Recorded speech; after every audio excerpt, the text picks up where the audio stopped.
Yo, welcome back to the House of Animation. It's your boy Jay, and today we have another banger of a video for you guys. We're going to take a look at what if Kimimaro was never sick. But first, let's drop the intro.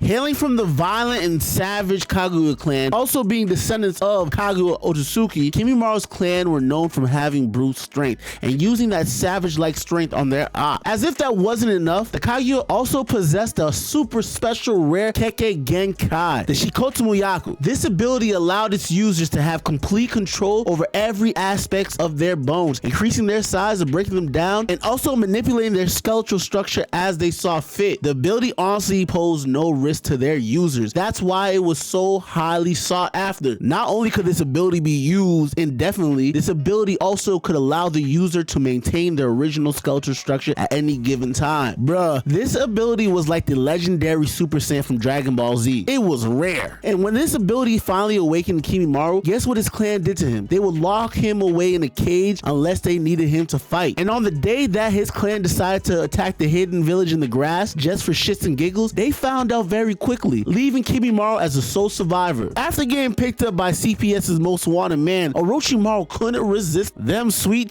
Kekkei Genkai. Becoming like somewhat of a god to Kimimaro, Kimimaro would go on to worship this man, doing whatever Orochimaru would want, even if that meant giving up his own body. Man, Orochimaru was just a sick dude. Shortly after getting the curse mark, he would single-handedly beat the Sound 4, renaming the Sound 4 to the Sound 5. But unfortunately, shortly after this, Kimimaro would develop that nasty cough and illness that would eventually be his downfall. Knowing that his perfect vessel was running out of time, Orochimaru shifted gears and went back into full-on pedo mode. And guess where his eyes landed on? The young Sasuke Uchiha. Even after getting delegated to second place, Kimi was still devoted to being the catalyst in Orochimaru's plan, helping the latter infiltrate the Leaf and also killing Gaara's father, the fourth Kazekage. And during the assassination, Kimimaro would even cough up blood, choosing to ignore this. Knowing that his time was coming to an end, he wanted to be of full use to his master, pushing himself until he would run into that fateful fight between him, Gaara, and Rock Lee. And after letting his replacement Sasuke escape after awakening his curse mark, he's easily able to hold off Naruto. Kimimaro engages in a fight to the death with Lee and Gaara, and just when he's about to add them to the VIP section of heaven, he succumbs to his illness, going hard to the very end for his master. But what if Kimimaro never was sick? Now, this may not be no multiverse in the MCU, but if Kimimaro was never sick, this timeline would fracture into so many scenarios. And today, we're going to take a look at two. What if Kimimaro actually became Orochimaru's vessel? And the second would be, what if everything was canon up until the point that he fought with Gaara and Lee? What would happen after that?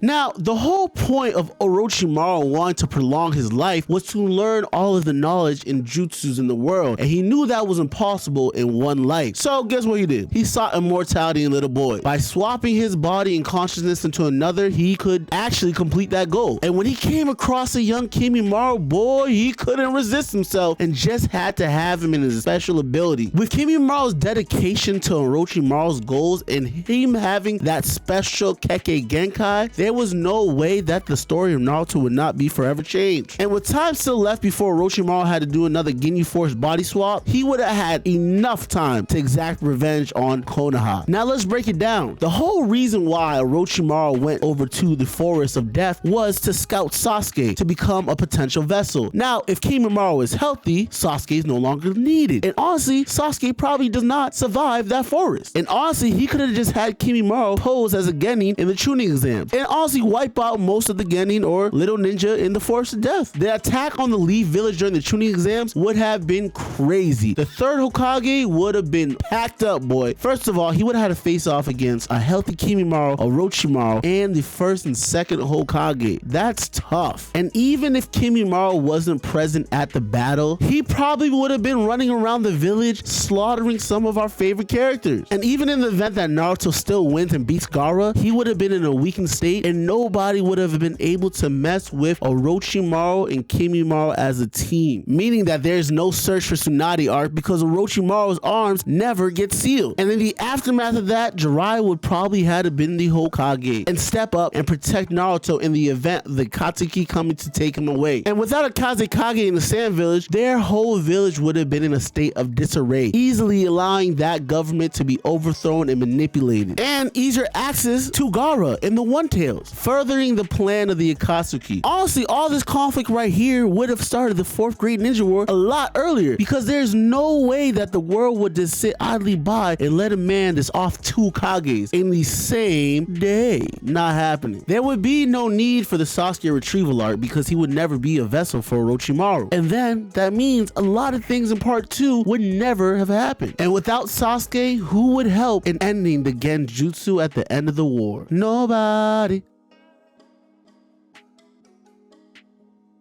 Now, let's think of this scenario. What if everything was the same up until the point of Kimimaro and Gaara and Lee's fight, and he was 100% healthy, no sickness in sight? Now, if you aren't familiar with Orochimaru's living corpse reincarnation jutsu, it immortalizes one's mind, transferring it to a stronger body before the current host rots. By repeating this process periodically, this can allow the user to remain in the realm of the living as long as their host body is kept alive within. Orochimaru could only perform this technique once every 3 years, and every 3 years, once it's over, he can feel his body start to degrade, prompting him to go search for another host. Now, what if Orochimaru, being the scientist that he is, planned to have a control and a variable, that being Kimimaro, the dedicated servant willing to do whatever to please his master, and Sasuke Uchiha, who has the Sharingan, which would be a very highly coveted asset if he ever sought revenge on Itachi. After Gaara came to save Rock Lee's life after Rock Lee was busting Kimimaro on the low with the drunken fist, after that, bro, it would have been a wrap. Kimimaro would have slaughtered him. Let me tell you about his Keki Genkai real quick. Not only can this man manipulate the bones and have them protrude to come out his body, he's a highly skilled taijutsu user, meaning that if he gets in close, he's hitting you with a couple bone fragments. Even if he doesn't hit you physically, he could just elongate or use his bones as bullet fragments and shoot you from far distances or close. And on the defensive capability, he can even shoot off little bone bullets in the event an opponent or he gets close to his opponent. Gaara and Rock Lee would have been chilling with Might Dai and the 4th Kazekage. And this is only further cemented because in the final seconds of Kimimaro's life, we see this man finally about to kill these two and only succumbing to his illness at the last second. And if Gaara were to die, it would have major